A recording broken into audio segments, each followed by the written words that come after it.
बिस्मिल्लाहिर्रहमानिर्रहीम। अस्सलाम वालेकुम, मैं हूं जावेद इकबाल और आप देख रहे हैं प्रोग्राम शाहराए दस्तूर। अगर हम मकबूजा कश्मीर की बात करें तो मकबूजा कश्मीर की जो सूरत हाल है वो एक बार फिर बिगड़ती चली जा रही है। अब मकबूजा कश्मीर में भारतीय मजालिम और बर्बरियत का सिलसिला बदस्तूर जारी है और भारत ने इसे एक बहुत बड़ी यानी तारीख़ की एक बहुत बड़ी इंसानी जेल बना दिया है।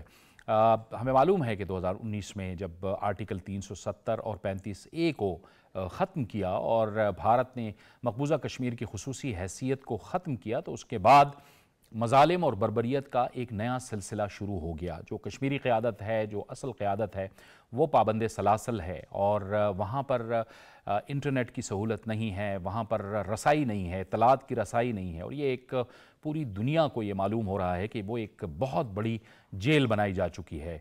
भारतीय सरकार जो है वो फाशिस्ट हुकूमत है, मोदी की हुकूमत है, वो तीसरी बार एक बार फिर इक़्तिदार पर काबिज़ हो गए हैं। उन्होंने पूरी दुनिया को बताया है कि आर्टिकल 370 और 35A को ख़त्म करने के बाद मकबूजा कश्मीर में अमन है, लेकिन वहाँ पर अमन नहीं है। जुलाई में जो वाक़यात हुए हैं अगर उसका हम जायज़ा लें तो 16 जुलाई को मकबूजा कश्मीर के इलाके डोडा में 4 भारतीय फ़ौजी मारे गए और जाहिर है कि वहाँ पर जो एक मकामी कश्मीरी हैं उनका जो जज्बा हुर्रियत है, जो मुज़ाहमत है उनमें, वो एक बार फिर बढ़ती चली जा रही है। इसके साथ साथ जो ज़िला कठुआ है उसमें भी 5 भारतीय फ़ौजी हलाक हुए और कुपवाड़ा में भी एक फ़ौजी हलाक हुआ। लिहाजा जुलाई में भारतीय फ़ौज के कई फ़ौजी हलाक कर दिए गए।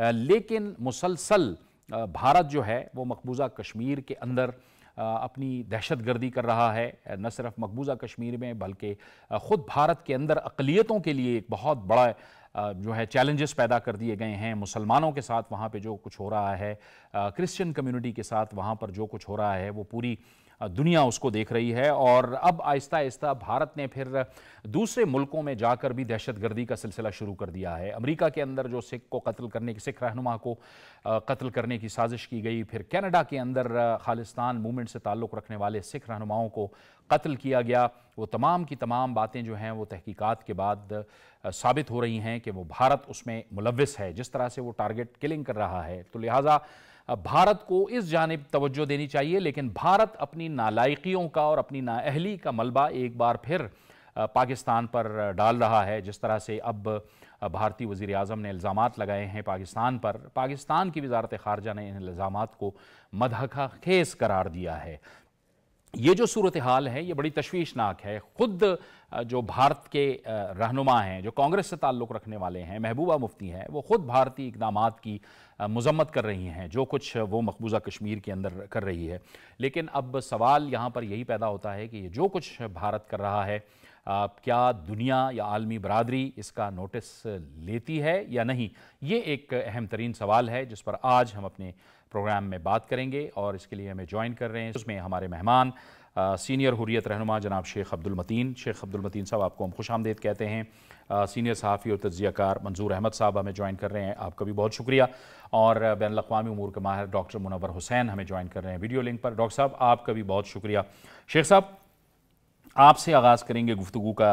ये सब कुछ करने के बावजूद आज तक जो कश्मीरी हैं, भारत उनका जज्बा हुर्रियत दबाने में नाकाम हो गया है। देखिए, सबसे जो बुनियादी बात है, जो कश्मीर की तहरीक है, ये इंडिजनस तहरीक है। ये एक अलग बात है कि भारत क्या इसको अलकाब लगाए। दूसरी बात आपने बिल्कुल सही कहा है कि जो इस वक्त मौजूदा सूरत हाल है मकबूजा कश्मीर में, वो एक ओपन प्रिजन है और अगर हम इसको कहेंगे ये एक लिविंग हेल बना हुआ है due to the presence of Indian occupational force, गलत नहीं होगा। फिर हम देखते हैं कि जो यहाँ पे ये जो फ़ौज मौजूद है उनके पास जो फिर ब्लैक लॉज है, उन ब्लैक लॉज की वजह से इनको इम्प्यूनिटी होती है, यानी वो किसी भी कोर्ट में जो है आंसरेबल नहीं है।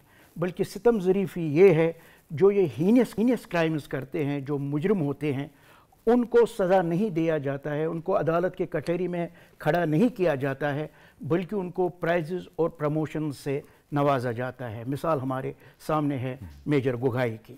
तो आपने ये बिल्कुल सही बात की है कि जो असल में मकबूजा कश्मीर की जो सूरत हाल है, 5 अगस्त 2019 के बाद की जो सूरत हाल है, भारतीय जनता पार्टी का ये दावा था کہ یہ جو ہم نے آرٹیکلز ختم کیے ہیں اب مقبوضہ کشمیر میں امن آئے گا، اب مقبوضہ کشمیر کی صورتحال بدل ہو جائے گی.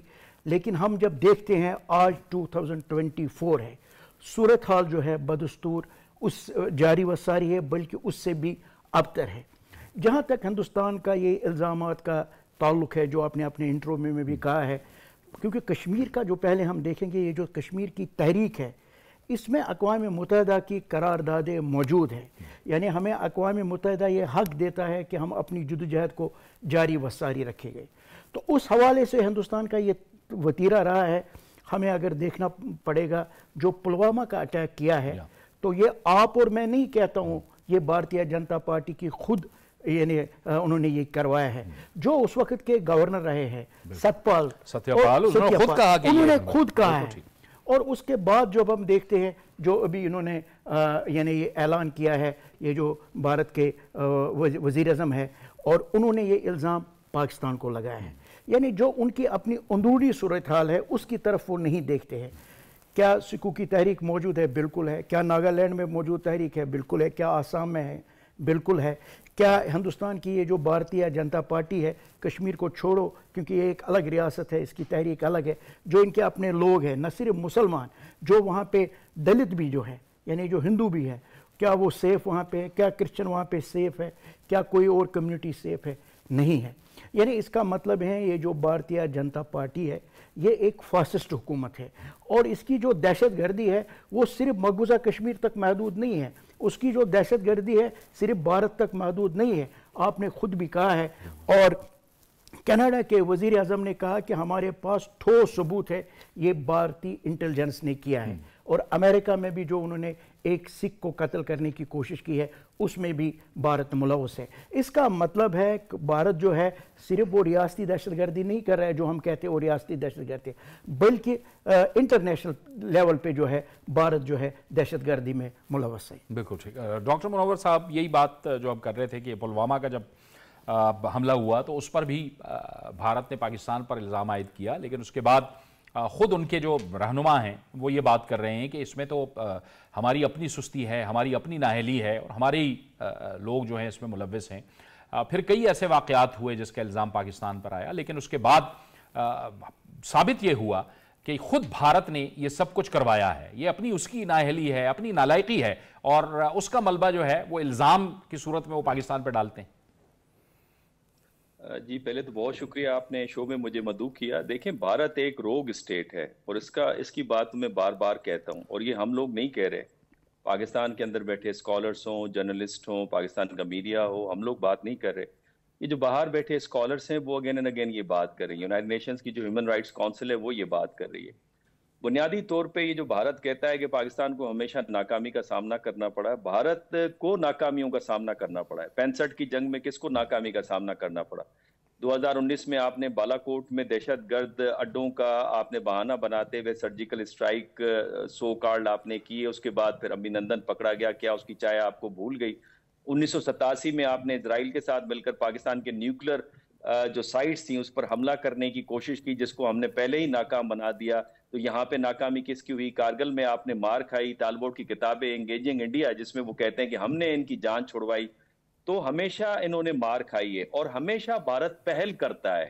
مثال کے طور پہ قائد اعظم محمد علی جناح چاہتے یہ تھے کہ بھارت کے ساتھ اچھے تعلقات ہوں، تجارت ہوں، بارڈرز کھلے ہوں، لوگوں کا آنا جانا ہو، کشمیر کا منصفانہ حل ہو. اسی وجہ سے دلی میں انہوں نے اپنا گھر بیچ دیا تھا، بمبئی میں انہوں نے گھر نہیں بیچا تھا، اور اب تک اس کو تالے لگے ہوئے. پھر انہوں نے ہری سنگھ کے ساتھ مل کر کشمیر میں جو سازش کی، اور اس کے بعد 65 کی اس کی وجہ سے جنگ ہوئی، وہاں سے ہمارا اعتماد جو ہے وہ متزلزل ہو گیا. 71 کی جنگ بھی اسی وجہ سے ہوئی، اور 71 کی جنگ ہماری اندرونی کمزوریوں کی وجہ سے ہمیں مشکلات کا سامنا کرنا پڑا. اس میں بھارت نے ہمیں کبھی بھی شکست نہیں دی. اس حوالے سے مانک شاہ کی بڑی اچھی رپورٹ ہے، اس کی رائٹنگز ہے، وہ پاکستانی فورسز کی بہادری کی تعریف کرتے نظر آتے ہیں. شملہ معاہدہ ہوا جناب، اس کے اندر یہ طے پایا تھا کہ یونیلیٹرل ایکشن کوئی بھی نہیں لے گا، اور پھر ہم نے دیکھا کہ 1984 میں پاکستان کے جو اوپر نارتھ کا ایریا ہے گلیشیئرز، وہاں پہ جا کے انہوں نے قبضہ کر لیا. راجیو گاندھی کو محترمہ بے نظیر بھٹو نے مرحومہ نے سمجھایا کہ یہ اس شملہ معاہدے کی خلاف ورزی ہے، لیکن بھارت کی اسٹیبلش ماننے کو اس حوالے سے تیار ہی نہیں تھی. اس کا جواب میں پھر ہم نے کارگل کیا. 2019 अगेन यूनिलेटरल इलेक्शन, जिसका अभी भी हमारे कश्मीरी रहनुमा उसका जिक्र कर रहे थे, 35A और 370 को जो एब्रोगेट किया, तो भारत हमेशा शुरुआत करते नजर आ रहा है और अभी इसका हमने जवाब देना है। अब मसला ये है कि भारत इस तरह की गलतियां क्यों करता है, उसकी 2-3 वजूहात हैं। पहली वजह तो ये, भारत गलत जोम में मुब्तला है कि हम ताकत बन चुके हैं, और ये जो इंटरनेशनल कम्युनिटी चाइना की दुश्मनी में जो भारत को हवा भरती रहती है, ये एक उसका नतीजा है। हालांकि मीर शाइमर ने अभी विजिट पे किया था भारत का, और उन्होंने कहा कि भारत अभी भी ताकत का स्टेटस भारत के पास नहीं है। भारत के पास एक अच्छी तादाद लोगों की मौजूद है, लेकिन उसके पास उतनी इकोनॉमिक वेल्थ नहीं है। दूसरा, ये जो अमेरिका की सपोर्ट है भारत को और इजराइल की सपोर्ट है, इसकी वजह से भी भारत के अंदर गलतफहमी पैदा होती है। अभी मार्को रोबियो जो रिपब्लिकन सेनेटर हैं, उन्होंने बिल पेश किया सेनेट के अंदर, वो उसकी वाज़ेह मिसाल है। उसके अलावा हिंदुत्व का नजरिया जो पाकिस्तान की दुश्मनी पर मुब्तला है, और सिर्फ पाकिस्तान के साथ नहीं, आप पड़ोसी ममालिक के साथ देखें भारत का क्या रवैया है। श्रीलंका के साथ देखें, उसके जजीरे पे कब्जे करने की कोशिश, नेपाल के बॉर्डर के ऊपर उनके साथ मसाइल हैं, मालदीव के अंदरूनी मामला में मुदाखलत करते हैं, यहाँ तक कि बांग्लादेश के लोग इसलिए बिफरे हुए हैं कि उनकी अंदरूनी सियासत के अंदर मुदाखलत है। भारत को ये समझ नहीं आ रही कि ये इस वक्त एशिया की सेंचुरी है, और एशिया की सेंचुरी जल्द अज जल्द आएगी अगर एशिया के ममालिक मिलकर एक दूसरे से ताउन करेंगे और जंगो जदल से बचेंगे। और बुनियादी तौर पे एक और वजह यह है कि भारत के अंदर सियासी कमजोरी, और अभी आपने देखा इलेक्शंस के अंदर बीजेपी की जो शिकस्त है, उसको छुपाने के लिए, दोबारा वोट बैंक लेने के लिए इस तरह की ये जो मोदी साहब हैं वो हरकतें करते हैं। बिल्कुल ठीक। ये अदम इस्तेहकाम पैदा करके अपने पड़ोसी ममालिक के अंदर या छोटे ममालिक के अंदर भारत कैसे ये दावा कर सकता है कि हम एक बहुत बड़ी माशी ताकत हैं और हम एक बहुत बड़ा सेकुलर मुल्क है? जी बहुत शुक्रिया जावेद साहब। बिल्कुल आपने इब्तदाई रिमार्क में दुरुस्त इसके हाथ तक किया है कि जो दहशतगर्दी का नेटवर्क है भारत का, अमेरिका और बरतानिया और आप देखें कि कनाडा तक फैला हुआ, वो बेनकाब हो गए। इसी तरह पाकिस्तान के अंदर दहशतगर्दी में उसके मुलविस होने की जो शवाहिद है वो रिकॉर्ड पे है। तो ये बड़े मुज़क्का खेज़ इल्ज़ामात जो भारतीय वज़ीर-ए-आज़म ने लगाए हैं, ये अपने जुराइम पे पर्दा डालने का मुतरादिफ है। और आप देख सकते हैं कि जिस तरह कुलभूषण देव पकड़ा गया और उसके जो स्याह कारनामे हैं वो आपके सामने, तो उनका ये कहना कि जी वो बहुत बड़ी ताकत है, बिल्कुल गलत है। उसकी वजह ये कि उनकी जो तोसीब पसंदाना अज़ाइम है, हमसाया ममालिक के मामलात में बराह रास्त मुदाखलत है, और इस खत्ते को डिस्टेबलाइज करने के हवाले से जो उनके एक मनफी हथकंडे हैं वो पूरी दुनिया के सामने एक्सपोज हो चुके हैं। आप देखें कि पिछली हुकूमत में अफगानिस्तान में जो उनके कौंसल खाने हैं वो तरबियत के मराकज़ रहे, आपको पता है, और वहाँ से पाकिस्तान में दहशतगर्दी करवाने के हवाले से जो भारत की बदनाम ज़माना इंटेलिजेंस एजेंसी है रहा, वो बराह रास्त उसमें मुलविस रही है।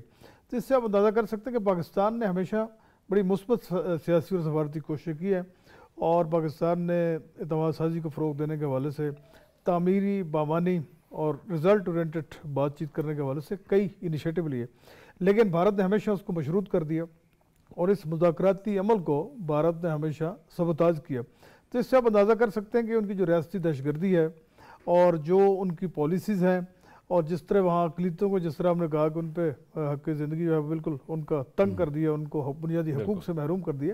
तो इन तमाम पॉलिसीज़ के आप देख सकते हैं कि इस खित्ते में अदम तवाज़ुन पैदा करना, और जो असली की दौड़ है, और जो इंतहा पसंदी है, और जो टेररिज्म है उसको फ़रोग़ देने में उनका जो किरदार है, उससे आप देख सकते हैं कि यहाँ करोड़ों लोग जो है ख़त ग़ुरबत से नीचे हैं, और पाकिस्तान की हमेशा से कोशिश रही है कि लोगों तक उनके समरात पहुँचे। देखिए सार्क को भी गैर फ़आल करने में भारत का एक मनफी रोल रहा है, और एक अरसे से आपने देखा कि सार्क सरबराह कन्फ्रेंस नहीं हो सकी है। इसी तरह डॉक्टर साहब ने भी कहा कि बांग्लादेश हो, श्रीलंका हो, नेपाल हो, भूटान हो, इस खत्ते के और दीगर ममालिक हो, वहाँ भी इस तरह के मामलात में उनकी बराह रास्त जो मुदाखलत है, ये मुरवजा जो सफारती असूल है बैन-अक़वामी सतह पर, उसकी सरीन खिलाफ वर्जी है। और पाकिस्तान ने इस हवाले से उनकी जो दाखिली पाकिस्तान के मामलात में मुदाखलत है और जो दहशतगर्दी की शवाहिद है, वो तो अक़वाम मुत्तहिदा में पेश की है। पाकिस्तान ने अपना केस आलमी इदारों के सामने रखा है, लेकिन बदकिस्मती है कि अक़वाम मुत्तहिदा समेत जो आलमी इदारे हैं इस सिलसिले में कोई बाज़ाब्ता वो कोई एक्शन नहीं ले सके, और जिसकी वजह से हम देख सकते हैं कि पाकिस्तान की जो कोशिशें हैं वो जारी सारी हैं, और पाकिस्तान भारत के इन हथकंडों को बेनकाब करता रहेगा। ये शेख मतीन साहब, बड़े भारत ने वहाँ G20 इजलास करवाने की भी कोशिश की, और फिर ये बताने की भी कोशिश की कि बड़ा अमन आ गया है। हालांकि वहाँ पे वो जो तब्दीलियाँ कर रहे हैं, डेमोग्राफिकली तब्दीलियाँ कर रहे हैं, ज़मीनें बेची जा रही हैं, ख़रीदी जा रही हैं, ये सब कुछ करने के बावजूद वो कहते हैं कि जी बड़ा अमन आ गया है। ये साबित कर रहा है कि मकबूजा कश्मीर में कोई अमन नहीं आया। देखिए, अगर कश्मीर में अमन आया होता तो भारत अपनी फ़ौज को पहले कम करता, उसमें इजाफ़ा नहीं करता। यानी हम समझते हैं कि कश्मीर में जो सिर्फ और सिर्फ भारत जो मौजूद है वो ताकत के बलबूते पे है। अदरवाइज़ अगर कश्मीर में अमन आया होगा तो फिर भारतीय फ़ौज इतनी फ़ौज बिठाने की क्या ज़रूरत है। असल में हिंदुस्तान के दो चेहरे हैं, एक है अंदरून चेहरा, दूसरा है इंटरनेशनल लेवल पे चेहरा। हक़ाइक़ ये है कि ये जो उन्होंने G20 का वहाँ पे इजलास बुलाया था, इन्होंने जो उनकी वहाँ पे सैर कराई है, यानी उस वक्त भी अगर आप देखेंगे हर एक चीज़ पे पाबंदी है। यानी इस वक्त भी आप देखें जो मकबूजा कश्मीर की इस वक्त सूरत हाल है, वहाँ अमरनाथ यात्रा भी साथ साथ है, लेकिन लोगों को मूवमेंट करने के लिए इजाज़त ही नहीं है। यानी कश्मीर की जो सूरत हाल है वो हर लिहाज से गंभीर है। ये एक अलग बात है कि भारत क्या दावा कर रहा है। हमने ये भी देखा है कि भारत जो है हमेशा प्रोपेगेंडा महाज पे आगे है, लेकिन अब वो सूरत हाल नहीं है। अब इसका जो सेकुलरिज्म का और जो डेमोक्रेसी का और जो पीसफुल का जो चेहरा था वो अब आहिस्ता आहिस्ता आश्कार होता जा रहा है, क्योंकि डिसइंफो लैब भी हमारे पास है कि पास तरफ भारत ने एक मुनज़्ज़म साजिश के तहत वो जो हक़ाइक़ है उसको मसख करके अपना एक मौक़िफ़ सामने ला रहा है। तो असल मसला है, मैं आपको बताऊंगा जावेद साहब, वो है कि कश्मीर जो है ये एक फ्लैश पॉइंट है और हम देखते हैं कि आज तक जो दो तरफ़ा बातचीत भी हुई है पाकिस्तान और हिंदुस्तान के हवाले से, क्या वो कामयाब हुई? मसले कश्मीर के हवाले से नहीं हुई। हिंदुस्तान और कश्मीरियों के दरमियान में बातचीत हुई है, क्या वो कामयाब हुई? मसला उसी तरह है। असल में हम समझते हैं कि सबसे बड़ी रुकावट जो है ना मुज़ाकरात के हवाले से, वो खुद स्टबॉर्न स्टैंड जो भारत का है। यानी कश्मीरी भी चाहते हैं कि कश्मीर के मसले का एक एमिकेबल सोल्यूशन निकलना चाहिए। वो कब मुमकिन है? वो तब मुमकिन है जब भारत जो ये अपना हट दर्मी जो है, ये जो राग इसने अपना ये अटूट, अगर आप देखेंगे कंपैरिजन करेंगे जावेद साहब, मैं 47 से लेकर आज तक कहूँगा तो 5 लाख से ज़्यादा कश्मीरी शहीद हुए, 88 से 1 लाख से ज़्यादा हुए। हिरासती कत्ल का है देखेंगे 8000 से ज़्यादा है, मॉलेस्टेशन देखेंगे 12000 से ज़्यादा है, बेवाएँ देखेंगे 23000 से ज़्यादा है, यतीम बच्चों की तादाद अलग है। यानी हमारे जो इस वक्त जो चोटी के कायदीन है यानी सब जेलों में है। जो कुल जमाती हुर्रियत कॉन्फ्रेंस पे चेयरमैन है मसरत आलम भट्ट साहब, तिहाड़ जेल में है। यासीन मलिक साहब हमारे कायद है, शबीर अहमद शाह साहब हमारे कायद है, तिहाड़ जेल में है। नईम साहब है, शाहिदुल इस्लाम साहब है, बरकाती साहब है, अब्दुल्लाह परा साहब है, इनकलाबी साहब है, हमारी बहनें आसिया बाजी, फाहमीदा सोफ़ी साहिबा और नाहिद साहिबा वो जेलों में हैं। यानी पूरी ये तो क़यादत की बात है। और हज़ारों जो लोग हमारे हैं कश्मीरी वो पाबंद सलासल हैं। यानी भारत का ये जो दावा है ये बिल्कुल गलत है और हम समझते हैं कि तभी अमन आ सकता है और तभी मतलब मामला हल हो सकते हैं कि जब तक हम कश्मीर के मसले को कश्मीर के लोगों के उमंगों के मुताबिक हल ना करेंगे। ये पाकिस्तान के खिलाफ क्यों जाते हैं भारत? उसकी बुनियादी वजह है कि कश्मीरियों के बैक पे पाकिस्तान है। यानी पाकिस्तान जहाँ पे भी जाता है वो कश्मीरियों की बात करता है। तो इसलिए जो है हिंदुस्तान इल्ज़ामात लगा रहा है पाकिस्तान पे वक्तन फ़वक्तन। हम चाहते हैं कि कश्मीर का मसला हल निकले और वो मसला तभी हल हो सकता है जब कश्मीरी आवाम को पूछा जाएगा, वो इस्तिस्वाब राय है, हक़ खुद इरादत है और भारत को अपना ये स्टबॉर्न स्टैंड जो है वो छोड़ना पड़ेगा। ठीक, डॉक्टर साहब ये भारत को तकलीफ भी इसी वजह से है कि पाकिस्तान मुस्तकिल मकबूजा कश्मीर की बात करता है, आलमी फोरम्स पे भी बात करता है, अक़वाम मुत्तहिदा में भी बात करता है और उनकी तो यही कोशिश या साजिश होती है कि पाकिस्तान को इस हवाले से खामोश कराया जाए। लेकिन ज़ाहिर है मकबूजा कश्मीर के हवाले से पाकिस्तान का एक स्टेटेड मौक़िफ़ है कि ये एक मुतनाज़ा इलाका है और ये एक अक़वाम मुत्तहिदा का अनफिनिश्ड एजेंडा है। जी देखें, बात असल में ये है कि अभी हंगेरियन प्राइम मिनिस्टर हैं, उन्होंने जुम्मे को एक तकरीर की बुडापेस्ट के अंदर, उन्होंने कहा पाकिस्तान मुस्तकबिल की दुनिया की ताकत है। इन टर्म्स ऑफ इन्फ्लुएंस अगर कोई इस रीजन में कोई पावर है तो वो पाकिस्तान है। और ये मैं नहीं कहता, ये अमेरिका के जो फॉरेन पॉलिसी के एक्सपर्ट हैं हफीज मलिक साहब अब इस दुनिया में से चले गए, उन्होंने इसका जिक्र किया और दुनिया इसको तस्लीम करती है। पाकिस्तान इस रीजन के अंदर अगर कोई टक्कर दे सकता है भारत को तो वो पाकिस्तान ही है और भारत इसको अच्छी तरह से समझता है, इसलिए हमेशा रोना धोना अमेरिका में जाके हमारे खिलाफ करते रहते हैं। भारत इस वक्त खलफशार का शिकार है, अंदरूनी तौर पे भी और बैरूनी तौर पे। अंदरूनी तौर पे आप देखें, ध्रुव राठिया जो उनका नॉन मीडिया इन्फ्लुएंसर है सोशल मीडिया का, उसके खिलाफ डिफेमेशन का केस चल रहा है। बरका दत्त, उनको उन्होंने आड़े हाथों लिया हुआ। राहुल गांधी, उसके खिलाफ उन्होंने केसेस चलाए में। अरुंधति राय जो बात करती है सेकुलरिज्म की और माइनॉरिटीज की, उसके खिलाफ इनकी कार्रवाइयां चल रही हैं। मुस्लिम हो, ईसाई हो, दलित हो, कश्मीरी हो, कोई भी इनसे वहां पे महफूज नहीं है।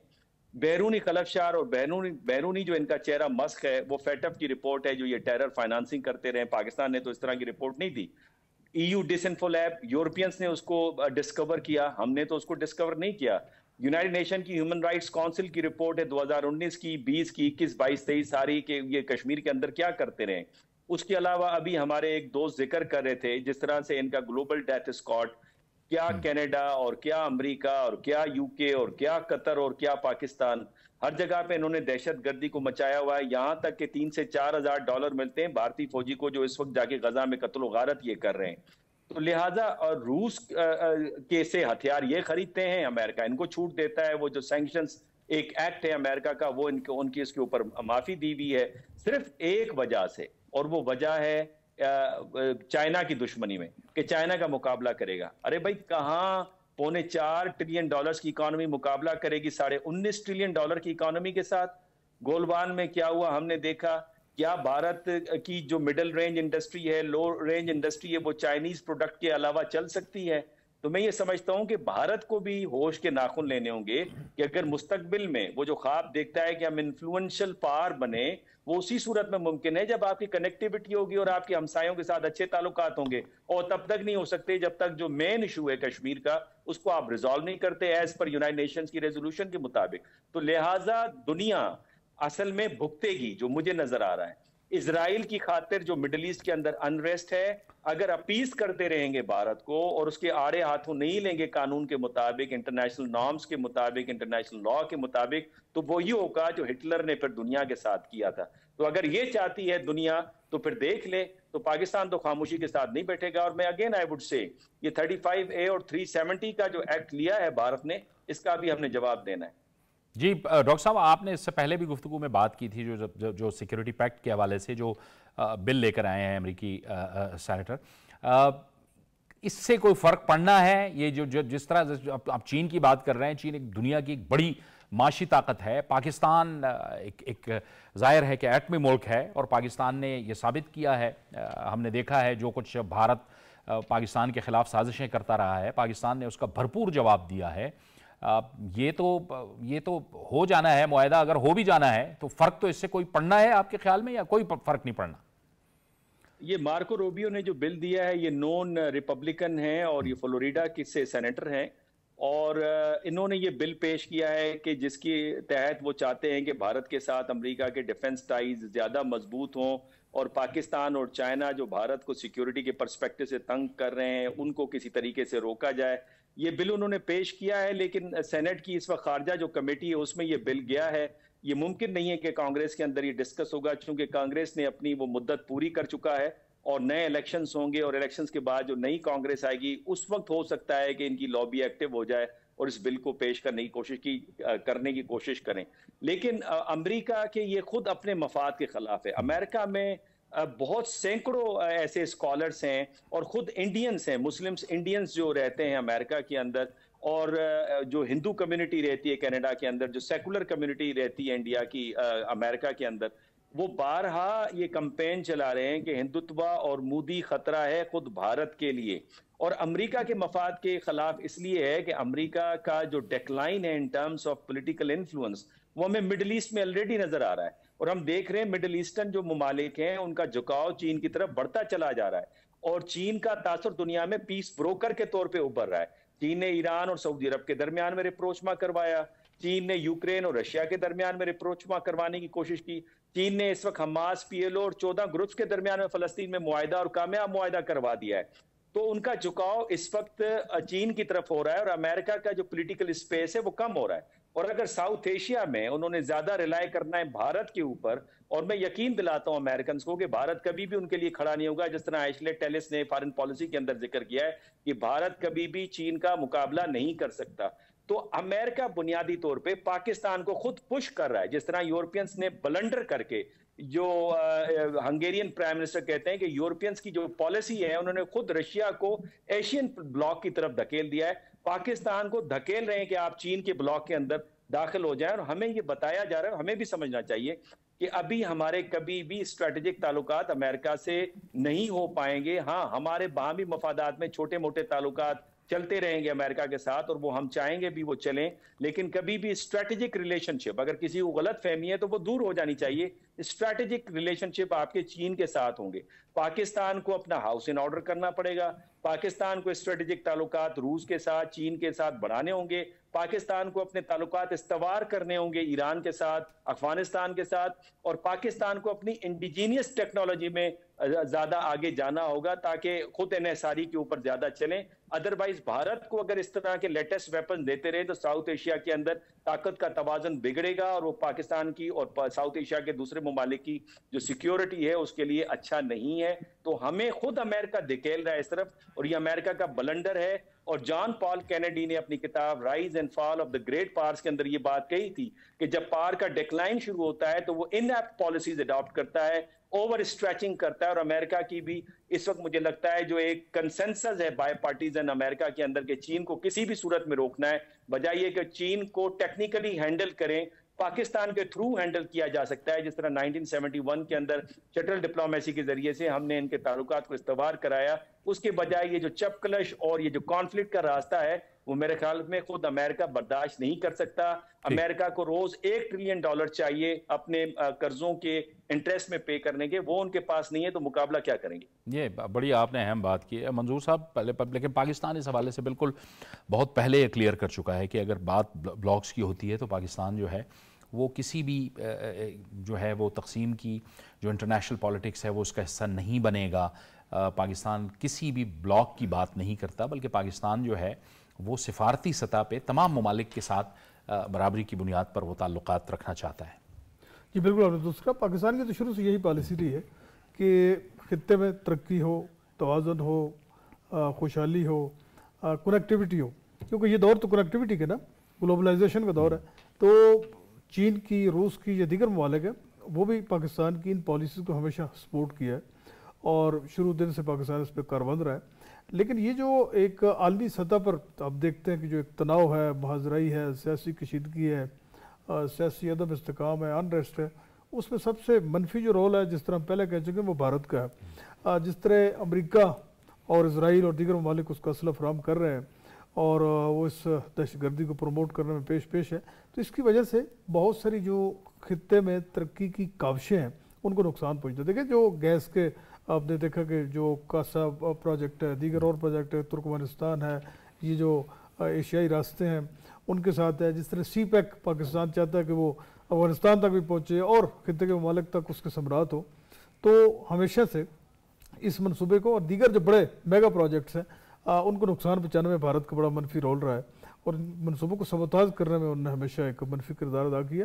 तो पाकिस्तान जो है वो बिल्कुल ब्लॉक की सियासत नहीं करता, बल्कि तमाम ममालिक के साथ हमारी एक पॉलिसी है कि हम बरादराना जो तल्लुकात है और मुसावी बुनियादों पे जो तल्लुकात है उसको आगे बढ़ाने के हवाले से एक बहुत मुस्बत किरदार अदा कर रहा है। और पाकिस्तान की सफारती कोशिश है, उनको दुनिया के अक्सर ममालिक रिकगनाइज भी करते हैं कि पाकिस्तान जो है वो एक स्टेबिलिटी चाहता है, और स्टेबिलिटी उसी वक्त हो सकती है कि जो जब तस्वीयत तलब जो इशूज़ हैं उनको हल किया जाए। जिस तरह हम देखते हैं कि ये जो कश्मीर इशू है, तो बोर्ड ऑफ कंटेंशन बना हुआ है, इसकी वजह से आप देखें कि इस खित्ते में कितना अनरेस्ट अगर पैदा है, तो वो उनकी जो ब्रूटल उनकी किलिंग्स है, दहशतगर्दी है, रियासती इंतहा पसंदी, उसकी वजह से सारे नुकसान हो रहे हैं। ठीक, लेकिन शेख साहब ये जो नेक्सस है जंगों का और मुल्कों का, उसमें हम देखते हैं कि भारत मकबूजा कश्मीर में वही मॉडल अडॉप्ट करता है जो इसराइल ने फ़लस्तीन के साथ किया हुआ है।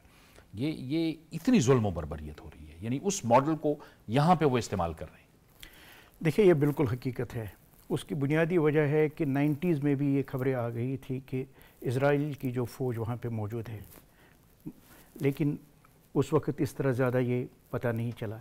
लेकिन बाद में तो अब बिल्कुल जो नेक्सस है इज़राइल का और जो भारत का है, और हम देखते हैं कि ये जो इक़दाम भारत ने उठाया है 5 अगस्त का, तो ये जो आर्टिकल्स ख़त्म किए, जो फिर अब उन्होंने चेंजेस वहाँ पे शुरू कर दी है, वो बिल्कुल उसी तरह पे उनने किया। यानी अगर आप कहेंगे कि उसी मॉडल को फॉलो किया गया, वो गलत नहीं होगा। यानी आप देखें हमारी शनाख्त जो है उसको ख़त्म करने की कोशिश की जा रही है और मतलब बड़े पैमाने पे इक़दाम उठाए जा रहे हैं। हमारी जो कल्चर है उसको ख़त्म किया जा रहा है। यानी इवन जो हमारी फेथ है, यानी ये भी अब खतरे में है। यानी हमारा ईमान भी जो है ना अब वो वहाँ पे खतरे में है। और हमने इसीलिए देखा है कि ये जो डेमोग्राफिक उन्होंने चेंज की है, फिर अगर हम देखेंगे कि कितने डोमिसाइल उन्होंने दिए हैं, यानी हज़ारों की तादाद बल्कि लाखों की तादाद में अभी तक जो गैर रियासती बाशिंदे हैं उनको डोमिसाइल दिया गया है। और जो हमारी प्रॉपर्टीज़ है हमको वहाँ से वकेट किया जा रहा है, यानी जो हमारी अपनी लैंड है उससे हमें बेदखल किया जा रहा है। यानी हम जो नौकरियाँ वहाँ पे है उनको अब वहाँ हमें नहीं दिया जा रहा है बल्कि बाकी लोगों को वहाँ पे यानी एडजस्ट किया जा रहा है। तो यानी कश्मीर पे हर लिहाज से भारत जो है वो काबिज़ है और वो हमारी शनाख्त को ख़त्म करना चाहते हैं। लेकिन मैं आपको एक बात बताना चाहता हूँ, भारत को नविश्ता दीवार पड़नी नहीं चाहिए। क्या भारत खुद नहीं था बरतानिया के इसके कब्ज़े में? आप ताकत के बलबूते पे किसी को मतलब कब्ज़ा कर सकते हैं लेकिन हमेशा के लिए नहीं कर सकते हैं। भारत को असल में आना चाहिए जो असल पॉइंट है वो क्या है। क्या ये केस जो अक़वाम मुत्तहिदा लेके गया, कौन गया है? खुद भारत गया है। क्या हमसे वादा पंडित जवाहरलाल नेहरू ने नहीं किया? वहाँ पे भी किया, दिल्ली के पार्लियामेंट में भी किया और कश्मीर का लाल चौक गवाह है जहाँ पे उन्हें उस वादे को दोहराया है कि कश्मीरियों को उनका हक दिया जाएगा। यानी हम भी चाहते हैं इम्प्लीमेंटेशन ऑफ UN जो रेजोल्यूशंस हुए हैं। तो ये क्यों नहीं हो रहे? इसके लिए भारत खुद जो है रुकावट बने हुए हैं। तो इसमें अमन तभी आ सकता है, परमानेंट पीस जो है वो तभी आ सकता है जब हम कोर इशू को एड्रेस करेंगे।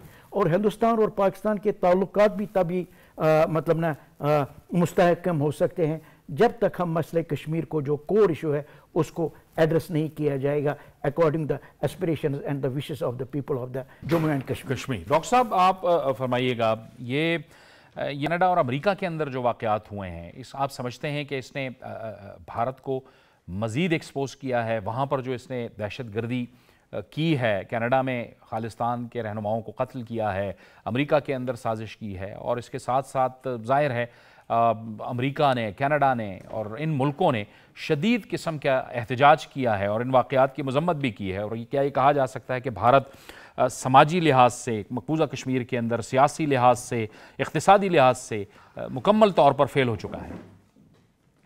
देखिए, ये भारत की खुलेआम मुदाखलत और दहशत गर्दी थी जिसका भरपूर जवाब देना चाहिए था उन्हें। गवर्नमेंटल लेवल पर डिफरेंट सतह के ऊपर उन्होंने ये बातें भी की और अपना प्रोटेस्ट भी रिकॉर्ड करवाया। अमेरिका ने तो जुडिशरी के जरिए से भारत को एक मैसेज भेजा, लेकिन चीन दुश्मनी में अगेन वो इसको नज़रअंदाज करते रहे। एग्जैक्टली इसी तरह से जिस तरह 1967 में इजराइल ने अमेरिका की एक सर्विलेंस शिप्स को डुबो दिया था और अमेरिका उस पर खामोश रहा कि रूस को गलत सिग्नल न चला जाए। बुनियादी तौर पे देखें, भारत की जो हरकतें, भारत हो, अमेरिका हो, इजराइल हो, मैं तीनों को तिकोन की एक स्ट्रेटजी में साथ देखता हूं, जिसके लिए प्रेसिडेंट ट्रंप खुद कहते हैं कि इस वक्त दुनिया जो है जंग के दहाने के ऊपर खड़ी है। उसमें देखें आप, यूक्रेन की तरफ एक वॉर चल रही है, गजा के अंदर दूसरी जंग चल रही है, तीसरा साउथ चाइना वाटर के अंदर एक टेंशन है, पाकिस्तान इंडिया सब कॉन्टिनेंट के अंदर दो न्यूक्लियर पावर्स हैं, उनके दरमियान में कश्मीर के मसले के ऊपर तनाजा चलता है, आए दिन इल्जामात भारत जो है धरने की कोशिश करता है। अमेरिका इस वक्त $1 ट्रिलियन सालाना तौर पे खर्च करता है सिर्फ दुनिया में जंगे करवाने के लिए। इजराइल की इतनी क्लिंजिंग की पॉलिसी हमारे सामने, जिसके जरिए से तकरीबन फलस्तीन की सारी जमीन वो हड़प कर चुका है, और दूसरा वो एस्केलेशन ऑफ कॉन्फ्लिक्ट चाहता है। अब भारत इजराइल से मेथड ऑफ ऑक्यूपेशन जो है वो ले रहा है, जिस तरह से कश्मीरी हमारे रहनुमा ने फरमाया, और उसको वो अप्लाई कर रहा है, जिससे खित्ते के अंदर एक टेंशन फैल रही है और भारत भी कॉन्फ्लिक्ट एक्सटेंड कर रहा है, एस्केलेट कर रहा है खित्ते के अंदर। तो लिहाजा America great America, Israel greater Israel और अखंड भारत, तो ये तीनों के मकासद आपको एक लग रहे हैं और अमेरिका को होश के नाखून लेने पड़ेंगे कि जिस तरह की पॉलिसी और जिस तरह का नजरअंदाज कनाडा हो, अमेरिका हो या यूरोप हो, भारत के हवाले से वो नजरअंदाज कर रहे हैं, उससे उनको अपना नुकसान पहुंच रहा है। अगर आज लिबरल वर्ल्ड ऑर्डर को खतरा है तो वो चीन कोई नया पॉलिटिकल सेटअप या इकोनॉमिक सेटअप नहीं ला रहा, बल्कि वो उसी के अंदर रिफॉर्म की बात कर रहे हैं, जबकि उस सेटअप को असल खतरा जो है وہ بھارت کی جو روگ اسٹیٹ بیہیویئر ہے اس سے ان کو لاگو ہے، اور ان کو یہ سمجھنا ہوگا۔ اور گاندھی ایک بات کہتے تھے، گاندھی برٹشرز کو ہمیشہ یہ کہتے تھے کہ اگر لوکل پاپولیشن آپ کو اپنا حکمران تسلیم نہیں کرتی تو آپ اس کے حکمران نہیں ہیں۔ بھارت کو بھی سمجھنا چاہیے کہ آج اگر کشمیری ان کو حکمران تسلیم نہیں کرتے اور نہیں کر رہے، جس طرح کی بار بار ریزسٹنس اٹھ رہی ہے، اور آپ نے اتنی فورس لگانے کے باوجود بھی 9 لاکھ یا 15 لاکھ مختلف فگرز آتی ہیں، آپ نے پوری فورس لگائی ہوئی، اس کے باوجود بھی وہ نہیں دب رہے، ساری پولیٹیکل لیڈرشپ کو آپ پابند سلاسل آپ نے کر دیا ہے، پھر بھی وہ نہیں دب رہے، دنیا میں جہاں جہاں کشمیری ہے وہ اس کے اوپر آواز اٹھا رہے ہیں، تو پھر آپ ان کے حکمران کس طرح سے ہیں؟ لہٰذا یہ بھارت اپنے لیے نقصان دے رہا ہے۔ اگر کشمیر کا مسئلہ ریزالو نہیں ہوگا تو بھارت جو یہ خواب دیکھتا ہے کہ میں جی جناب ایک میجر پاور بنوں گا اور اس ابھرتی ہوئی نئی ملٹی پولر ورلڈ کے اندر، تو وہ کبھی بھی خواب شرمندہ تعبیر نہیں ہو پائے گا۔ ٹھیک ہے، بالکل بالکل آپ نے درست کہا۔ بہت بہت شکریہ ڈاکٹر منور حسین صاحب آپ کا، اور شیخ عبد المتین صاحب آپ کا، آپ ہمارے ساتھ اس سیگمنٹ پہ موجود رہے۔ منظور صاحب آپ ہمارے ساتھ موجود رہیں گے، ایک بریک کی طرف ہے، بریک لیں گے اور بریک کے بعد پروگرام کو جاری رکھیں گے۔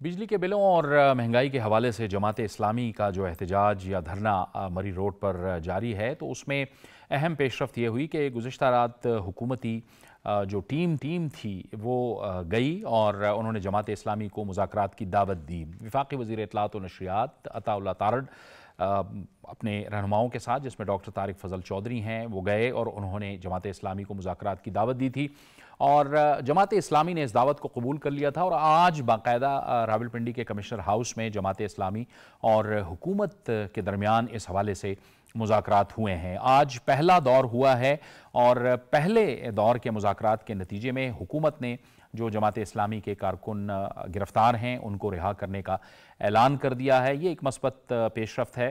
ظاہر ہے مسائل کی بات ہو رہی ہے، جماعت اسلامی عوامی مسئلے کے حوالے سے انہوں نے احتجاج یا دھرنا دیا ہوا ہے، تو حکومت بھی یہ سمجھتی ہے کہ جو عوامی مسائل ہیں اس کا حل ان کی ترجیحات میں شامل ہے۔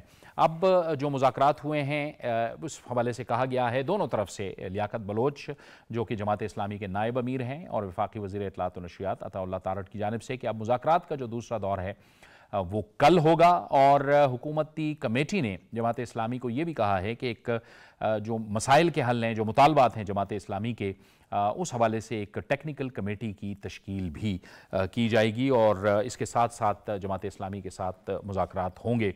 بہرحال پاکستان کی سیاست کے لیے ایک اچھی خبر ہے کہ اگر جماعت اسلامی اپوزیشن میں ہے اور وہ احتجاج کر رہی ہے، تو حکومت نے انہیں مذاکرات کی دعوت دی اور اس پر باقاعدہ مذاکرات بھی شروع ہو گئے ہیں۔ ملک منظور احمد ہمارے ساتھ موجود ہیں۔ منظور صاحب، یہ ایک اچھی پیش رفت ہے کہ معاملہ وہ بہتری کی جانب جائیں، اپوزیشن بھی عوام کی بات کر رہی ہے، حکومت بھی عوام کی بات کرتی ہے، ظاہر ہے ایک کنورجنس تو ہے اس معاملے میں۔ دیکھیں، ایک تو ہے کہ جاوید صاحب، سیاست میں ڈائلاگ کے دروازے تو ہمیشہ کھلے رہنے چاہیے، اور جماعت اسلامی ایک پرامن سیاسی جماعت ہے، منظم جماعت ہے۔ میں سمجھتا ہوں دونوں طرف سے فلیکسیبلٹی اور کوئی ڈیڈ لاک مجھے نظر نہیں آ رہا ہے۔ تو جو 10 نکاتی مطالبات ہیں وہ جماعت اسلامی نے پیش کر دی ہیں، جو ٹیکنیکل کمیٹی ہے وہ کل ان سے بات چیت کرے گی، اور یقیناً دونوں جماعتوں کا یا حکومت کا موقف، جس طرح آپ نے کہا، سٹانس تو چاہیے کہ لوگوں کو ریلیف دیا جائے۔ اور آپ نے دیکھا کہ پی ایس ڈی پی سے 50 ارب نکال کے اگر 200 یونٹ تک جو صارفین ہیں اور 50 ارب مختص کرنا، یہ حکومتی ریزالو بھی ہے کہ لوگوں کو زیادہ سے زیادہ ریلیف دیا جائے۔ بلا شبہ جو بجلی کے بلوں میں ہوشربا اضافہ ہے، اس سے ایک مہنگائی کی نئی لہر آئی ہے، لوگوں کی مشکلات میں بہت اضافہ ہوا ہے، اور عام لوگ بھی اس سے بہت تنگ ہیں، اور حکومتی حلقوں میں بھی اس میں تشویش پائی جاتی ہے۔ تو حکومت کی بھی کوشش ہے کہ لوگوں کو ریلیف دیا جائے۔ جو سیاست میں جو تشدد ہے، یہ جو راستوں کی بندش ہے، کاروباری زندگی کو مفلوج کرنا ہے، اس سے اربوں روپے معاشی نقصانات ہوتے ہیں۔ دیکھیں، راولپنڈی اور اسلام آباد کی 1 کروڑ کی لگ بھگ آبادی ہے، اور ان سڑکوں کی بندش سے جہاں سٹوڈنٹس متاثر ہوتے ہیں، مریض متاثر ہوتے ہیں، بالکل معاشی جو پہیہ منجمد ہو جاتا ہے۔ تو اس سے راستوں کو بند کرنا اور لوگوں کی مشکلات میں اضافہ کرنا، میں سمجھتا ہوں کوئی دانشمندانہ، کوئی پولیٹیکل میچورٹی نہیں ہے۔ یہ ٹھیک ہے کہ جماعت اسلامی لوگوں کے مطالبات کو آگے لے کر بڑھ رہی ہے، لیکن حکومت نے ایک فلیکسیبلٹی کا مظاہرہ کیا، لچک کا مظاہرہ کیا، اور بات چیت آج خوشگوار ماحول میں ہے، جس طرح وزیر اطلاعات نے پریس کانفرنس کیا کمشنر ہاؤس میں، اور انہوں نے کہا کہ ہمیں امید ہے کہ ہم بہت جلد کسی منطقی نتیجے تک پہنچ جائیں گے اور یہ جو احتجاج ہے یہ پرامن انداز میں منتشر ہو جائے گا تو لوگوں کو اس سے بہت بڑا ریلیف ملے گا. اور یقینی بات ہے کہ دونوں اطراف کے جو فریقین ہیں ان کی جو سوچ ہے وہ بڑی مثبت ہے اور ہم اس کو اپریشیٹ کرتے ہیں. لیکن یہ جو مسائل پیدا ہو رہے ہیں اس حوالے سے ظاہر ہے حکومت کو بھی ان معاملات کا ادراک تو ہے. جیسے آئی پی پیز کے حوالے سے بات ہو رہی ہے کہ ان کے ساتھ معاہدوں کے ریوزٹ کرنے کے حوالے سے بات ہو رہی ہے, اس پر بھی حکومت نے ایک کمیٹی تشکیل دے دی ہے. بات اصل میں عوامی مسائل کی ہے, چاہے حکومت کرے یا چاہے اپوزیشن کرے, لیکن بیٹھ کر کرے اور پرامن طریقے سے کرے, اور جو ایک طریقہ افہام و تفہیم ہے اور جو ایک سیاسی طریقہ ہے اس کو ہمیں پروان چڑھانا ہے, اس کلچر کو پروان چڑھانا ہے. جو پوائنٹ سکورنگ ہے ہماری قومی سیاست میں وہ زیادہ بتدریج آگے بڑھ رہا ہے, لیکن افہام و تفہیم, بات چیت اور تعمیری اور مثبت انداز میں معاملات کو حل کیا جا سکتا ہے. کوئی شک نہیں ہے کہ اگر بات چیت کی جائے تو مسائل کا حل نکل سکتا ہے, اور بالآخر یہ جتنا بھی دھرنا جاری رہے یا جو بھی ہو بالآخر پھر بھی بات چیت ہونی ہے. تو کیوں نہ اگر شروع میں ڈھلاک کر لیا جائے اور لوگوں کو شروع میں ریلیف مل جائے تو زیادہ بہتر بات ہے, کیونکہ آگے ایک معاشی اور اقتصادی بحران ہے. دیکھیں جو توانائی کا بحران ہے بہت زیادہ شدت کے ساتھ آگے بڑھ رہا ہے, تو اس کو حل کرنے کے لیے جو ملٹیپل اس وقت چیلنجز ہیں ہمارے اقتصادی اور معاشی بحران, اس کو حل کرنے کے حوالے سے حکومت تمام سٹیک ہولڈر کو ساتھ لے کر چل رہی ہے. اور جو اپوزیشن ہے ان کو بھی چاہیے کہ حکومت کے ساتھ دے اور حکومت اپوزیشن کا ساتھ دے, تاکہ ایک ون ون پوزیشن ہو اور ایک درمیانی راستہ. یہ جماعت اسلامی نے ایک قسم کا حکومت کے ساتھ مذاکرات کر کے ایک پریسیڈنٹ بھی تو سیٹ کر دیا ہے نا کہ آپ اپوزیشن میں ہوتے ہوئے آپ حکومت کے ساتھ مذاکرات کر سکتے ہیں. لہٰذا پارلیمنٹ کے اندر جو اپوزیشن موجود ہے تحریک انصاف کی شکل میں, ان کو تو بار بار حکومت نے کہا ہے. ابھی حال ہی میں گزشتہ روز بھی مصدق ملک صاحب نے ایک بار پھر آفر کی ہے کہ آپ معاملات کو مذاکرات کے ذریعے سے آگے لے جانے کی کوشش کریں. جی بالکل, میں اسی طرف آ رہا تھا کہ کل جو وزیر پیٹرولیم مصدق ملک نے پریس کانفرنس کی اور پی ٹی آئی کو مذاکرات کی دعوت دی ہے, ہر لحاظ سے ایک مثبت پیش رفت ہے. ہمارے جتنے سیاسی تجزیہ نگار ہیں وہ اس بات پہ متفق ہیں کہ اگر مسائل کو حل کرنا ہے تو پارلیمنٹ کے اندر یا پارلیمنٹ سے باہر بھی اپوزیشن حکومت کے ساتھ بات چیت کر سکتی ہے, لیکن سرے سے ان مذاکرات کو مسترد کر دینا, یعنی آپ نے دیکھا جس طرح پی ٹی آئی کا رد عمل ہے تو انہوں نے بغیر سوچے سمجھے اس کو پڑھے اس کو فوری طور پر مسترد کر دی, اور اس سے مسائل حل نہیں ہوتے بلکہ سیاسی جو عدم استحکام ہے, سیاسی معاذرائی ہے, تناؤ ہے, کشیدگی ہے, اس میں زیادہ اضافہ ہوتا ہے. اور لاملا اس کا جو فال آؤٹ ہے وہ اس کا اقتصادی اور معاشی بحران پہ پڑتا ہے. اگر سیاسی عدم استحکام ہوگا تو معاشی عدم استحکام ہوگا, اور یقینی بات ہے کہ لوگوں کے مسائل میں اضافہ ہوگا. جس طرح ہم توانائی کی بات کر رہے ہیں, پیٹرولیم کی بات کر رہے ہیں, شے خوردونوش کی قیمتوں کی بات کر رہے ہیں, تو حکومت کی کوشش ہے کہ ہر لحاظ سے لوگوں کو ایک ریلیف دیا جائے. اس کے لیے اپوزیشن بھی برابر کی شریک ہے سارے کام میں, کہ وہ بھی ایک ورکنگ ریلیشن شپ بہتر کرے اور مذاکراتی عمل پہ. اور یہ بارہا ہم یہ بات کہتے بھی رہے ہیں. بہت بہت شکریہ ملک منظور احمد صاحب آپ کا. اور یقیناً جو ہے ہمارا یہی ہے کہ جماعت اسلامی اور حکومتی جو مذاکرات کل ہوں گے وہ ایک بار پھر احسن طریقے سے معاملات جو ہیں وہ منطقی انجام تک پہنچیں گے, کیونکہ ظاہر ہے جماعت اسلامی بھی عوام کی بات کر رہی ہے اور حکومت بھی عوام کی بات کرتی ہے, اور ظاہر ہے کہ عوام جب ووٹ دیتی ہے اپنے منتخب نمائندوں کو اور انہیں حکومت پہ بھیجتی ہے تو ان کی توقعات ہوتی ہیں حکومت کو, اور حکومت کو بھی اس بات کا بہتر ادراک ہے. تو معاملات مذاکرات کے ذریعے سے مثبت طریقے سے امید ہے کہ آگے بڑھیں گے. یہ تھا ہمارا آج کا پروگرام. جاوید اقبال کو اجازت دیجیے. اللہ حافظ.